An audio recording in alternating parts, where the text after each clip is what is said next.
Olá, pessoal. Bom dia, boa tarde ou boa noite, no seu horário que vocês vão estar vendo essa aula. Mas nós vamos aqui dar continuidade, né? Na verdade, a gente vai finalizar a questão do conteúdo sobre Japão, tá? Hoje nós vamos ver um pouquinho do Japão cultural, das mudanças que ocorreram no Japão, por que ocorreram, o que foram os Zaibatsus, os Shoguns, a Era Meiji, principalmente a Era Meiji, certo? Então hoje o enfoque da nossa aula vai ser esse. Enfim, a Era Meiji, o que foi a Era Meiji? Em 1868, o Japão ele substituiu o poder dos shoguns pelo poder imperial, onde eu tinha a figura de um imperador.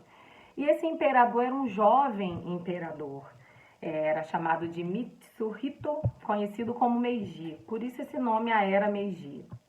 O que eram os shoguns, né? A Era Meiji ela veio para substituir a Era dos shoguns. Geralmente, quando a gente tem aula presencial, eu sempre gosto de passar aquele filme O Último Samurai, né? É meio hollywoodiano, tem o Tom Cruise lá, né? Sendo o herói da história, mas enfim, mostra muito, é muito interessante. Porque os shoguns, eles eram chefes militares com poderes até maiores que o imperador. E eram muito respeitados, né? E até hoje tem isso muito forte na figura da cultura do Japão. Até pelo próprio imperador eles eram muito importantes, eram muito respeitados. E o filme mostra um pouco isso, né? O Último Samurai.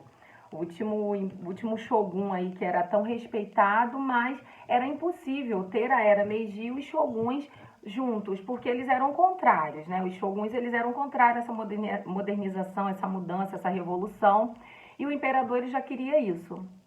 Então, de 1868 a 1912, eu tive o período conhecido como Era Meiji. O que foi a Era Meiji?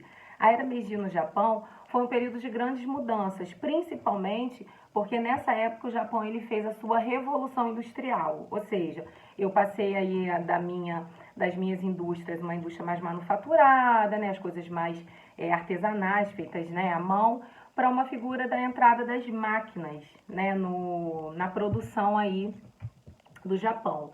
E isso daí aqueceu muito a economia japonesa. E se a gente for parar para ver, de 1868 a 1912 é um período muito curto para eles fazerem essas grandes mudanças que foram feitas. Porque se a gente estudar alguns outros países, a gente vê que essas mudanças às vezes perduraram, levaram muito tempo para ocorrer. E no Japão, não. Então, de 1868 a 1912, eu tive a Era Meiji, uma era que rompeu com o regime dos shoguns, né, que eram os grandes chefes militares, aqueles caras que saíam, né, aquelas batalhas de espada, aquelas armaduras, toda aquela figura, aquela cultura japonesa que tem até hoje mais com o âmbito cultural. Hoje não existe os shoguns, né, que são os chefes militares, que têm um poder político, um poder um poder de fato dentro da política japonesa, mas isso dentro da cultura do Japão ainda é muito forte. Então, ok, já falei que a Era Meiji foi um período de grandes mudanças e nesse período o Japão fez a Revolução Industrial. E toda essa revolução, tudo isso foi bancado por quem? Foi bancado pelo Estado. O imperador, ele deu esse incentivo para ter toda essa modernização, todo esse boom aí diferente, né, dentro do Japão. E uma das coisas que aconteceram foram os Zaibatsus. O que eram os Zaibatsus? Os Zaibatsus eram grupos econômicos poderosos, ou seja, era como se fosse uma cooperativa, né, que se juntasse para produzir alguma coisa. Só que esses grupos, eles nessa época, eles tinham que ser familiares. Os Zaibatsus na Era Meiji eram grandes grupos econômicos que investiam em uma série de coisas, agricultura, comércio, produção, sei lá, automotiva, são exemplos aqui, tá, gente? Só que esse grupo tinha que ser da mesma família. Então, se eu tinha um grupo lá, Zaibatsus, mesmo se eu tivesse dinheiro para investir e não fosse da família, eu não poderia fazer parte daquilo ali. Isso depois caiu, isso perdurou um bom tempo, mas isso depois, né, acabou um pouco. Ok, isso foram os Zaibatsus. Aí veio a Segunda Guerra Mundial.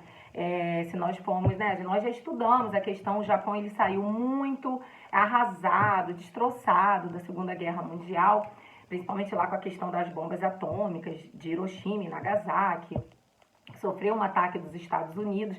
Então ele foi um dos países que saiu mais devastado economicamente, socialmente, desse conflito da Segunda Guerra Mundial.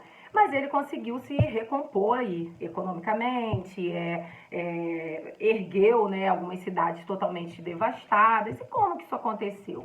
Isso aconteceu porque os Estados Unidos deu um incentivo muito grande para o Japão. Mas calma aí, os Estados Unidos foi o grande responsável, né, por esse ataque aí que ocorreu por muito do que ocorreu com o Japão, de sair tão mal economicamente, totalmente falido, totalmente devastado. Mas por que os Estados Unidos fez isso? Os Estados Unidos era bonzinho, eles são bonzinhos, nós vamos nos redimir dos ataques lá em Hiroshima e Nagasaki? Não.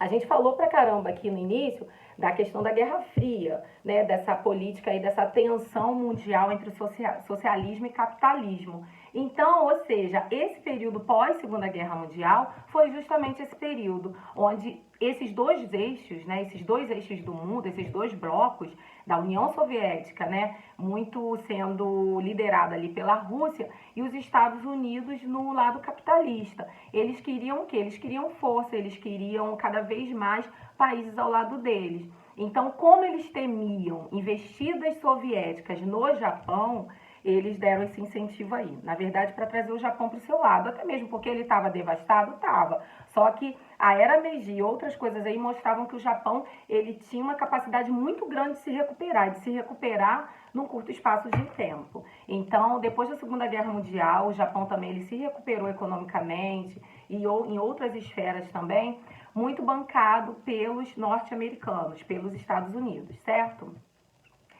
E com isso, com esse incentivo aí dos Estados Unidos, o Japão investiu principalmente em educação, em tecnologia e formação de mão de obra qualificada. Hoje os japoneses eles têm uma das maiores mãos de obras qualificadas do mundo. Ou seja, às vezes a gente vê os jornais, ontem mesmo eu estava vendo um jornal de um feirão de emprego em São Paulo, onde tem mais de 1 milhão de pessoas desempregadas, é um exemplo, tá, gente?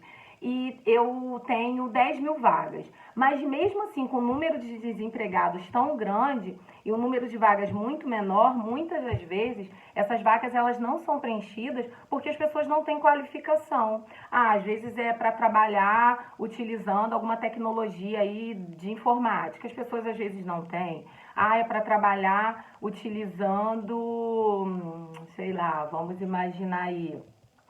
Tudo hoje em dia tem muito a ver com informática. Às vezes as pessoas não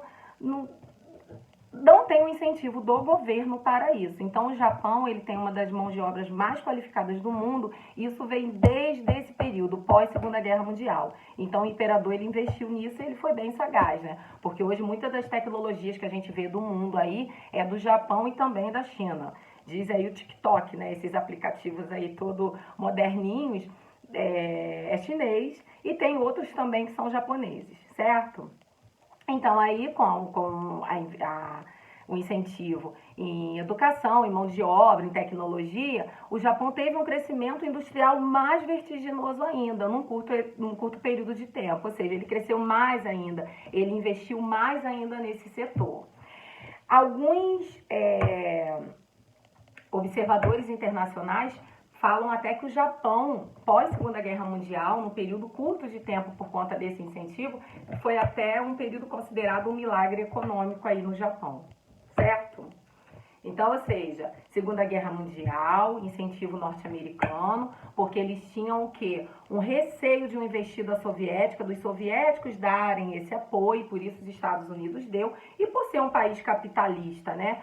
Acabou sendo um pouco mais fácil dar essa investida de dinheiro no Japão. O imperador utilizou esse subsídio, né? esse patrocínio em educação e tecnologia e mão de obra qualificada, deixando a sua população qualificada para variadas formas de trabalho. E daí veio o que muitos observadores internacionais chamaram de milagre econômico no Japão, certo? Atualmente, as grandes empresas japonesas não tem mais essa questão de zaibatsus, né? Ah, para ser sócio eu tenho que ser da mesma família. Não. Hoje o que fala é o capital, hoje o que fala é o dinheiro. Se você tem dinheiro para investir naquela empresa, com certeza você vai ser muito bem-vindo nesses conglomerados, nessas grandes corporações industriais que tem no Japão.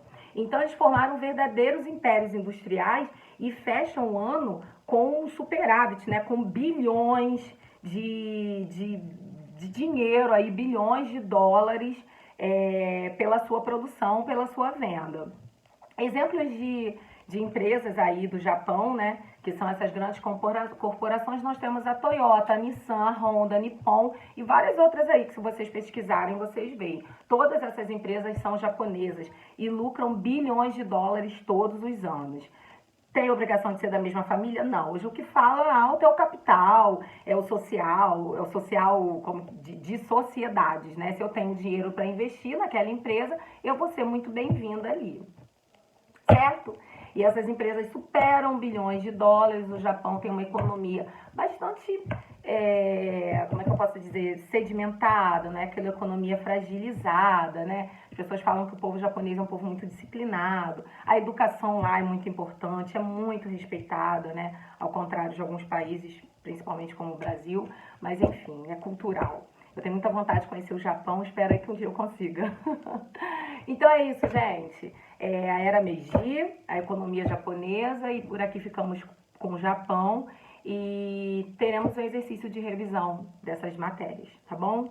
Beijos, fiquem bem, fiquem em paz e até a próxima. Tchau, tchau.